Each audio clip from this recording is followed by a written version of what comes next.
こんばんは。平川氏。山さん。ふけんです。こんばんは、山さん。こんばんは。平やべ、川氏。ちょっと山さん。待って。ふけんです。俺のこんばんは、声入ってる。山さん。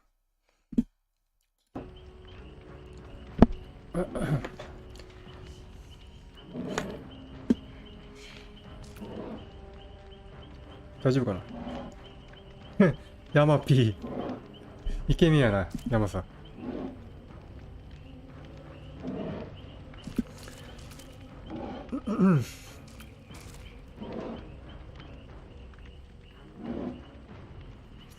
さあ、そろそろね、公式の6周年の配信始まるんで。公式はね、でもリンク貼ろうか。ちょっと待って。ちょっと待ってね。リンク貼るわ。うーんと。うん。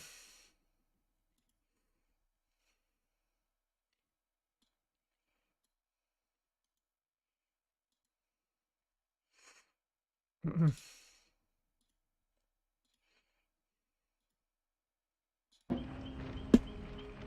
うん。あれあれがね、ちょっと待って。オッケーオッケーオッケー。うん。これで見える。多分ここから見る。飛べるはず。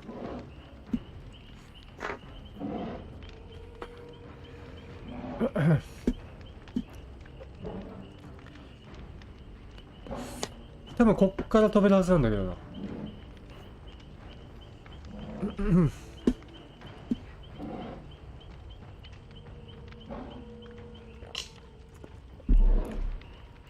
ょっと待ってね。うん、そうだね。オッケーオッケーオッケーオッケー。こっから飛べるね。うん。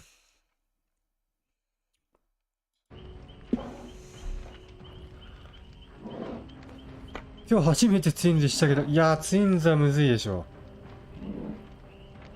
全然むずいと思うよ。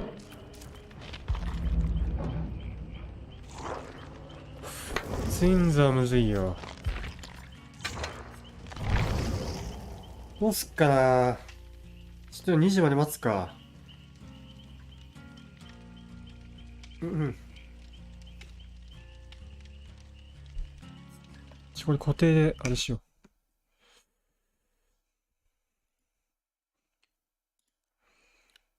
うんうん。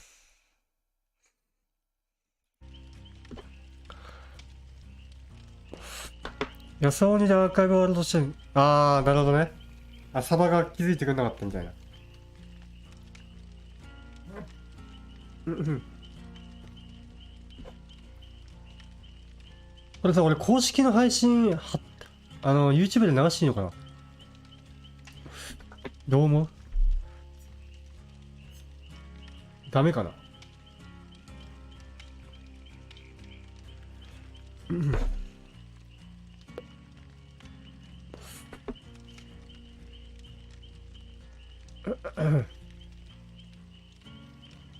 うん、画面で出して、画面出して。どうなんだろう。ダメかな、やっぱ。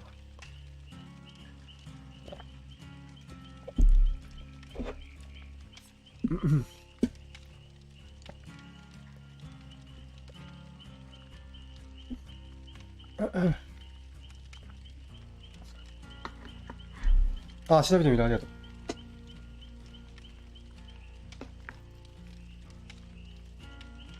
あと5分後ぐらいに始まるな。別に携帯で見てもいいんだけど。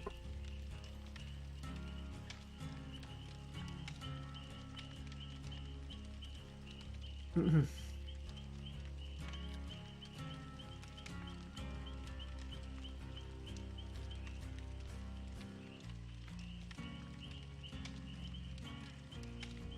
うんうん。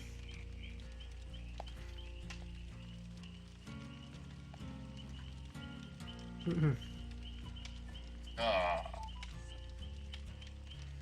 オープンレックの方で日本語バージョンやってんだ。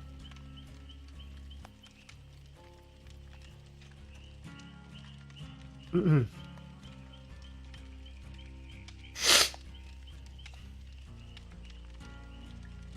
うん。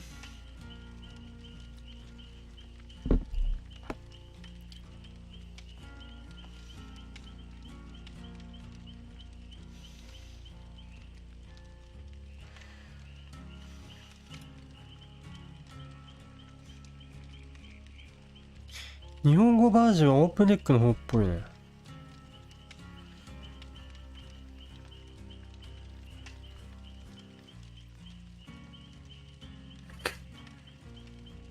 うんうん。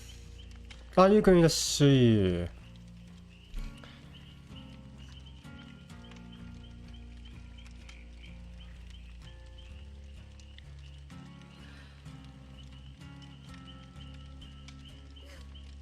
オープンデックの方であれか。あ、わかりません。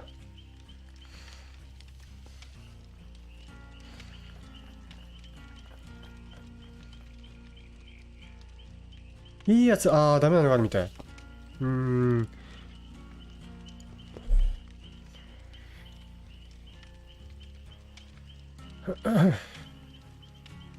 だからオープンデックの方で、日本語のあれがやってるっぽいな。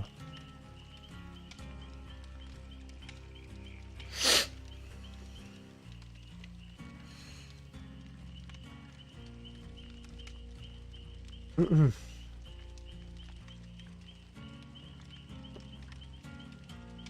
ゆうくんわかるかな。ゆうくん配信にさ、俺の配信にさ、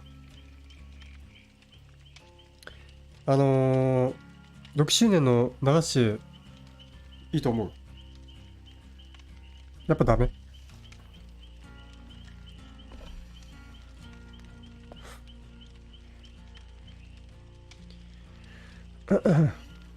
オープンデックか。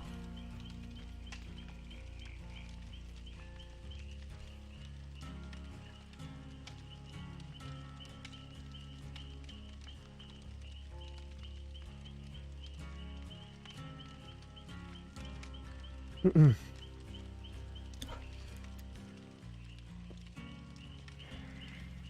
一回固定外そう。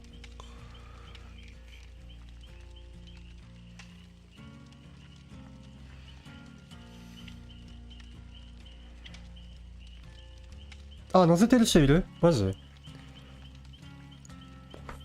や、問題ないのかな、別に。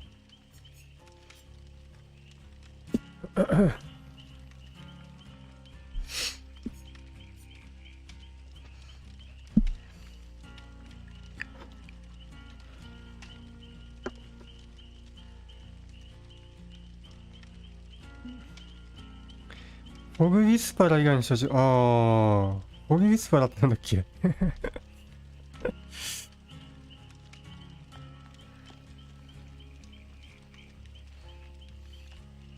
公式実証、公式実況者か。あやさんいらっしゃい、こんばんは。ね、DVD も6歳ですね。もう始まるじゃん。あと1分ぐらいじゃん。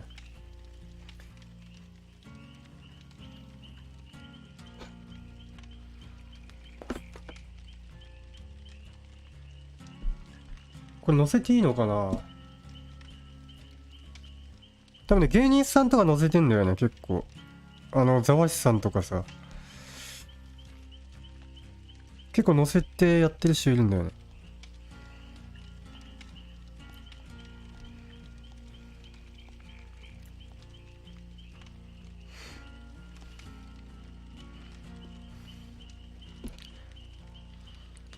あ、何人かやってる、マジ。じゃあ大丈夫なのかな、別に。問題ないのかな。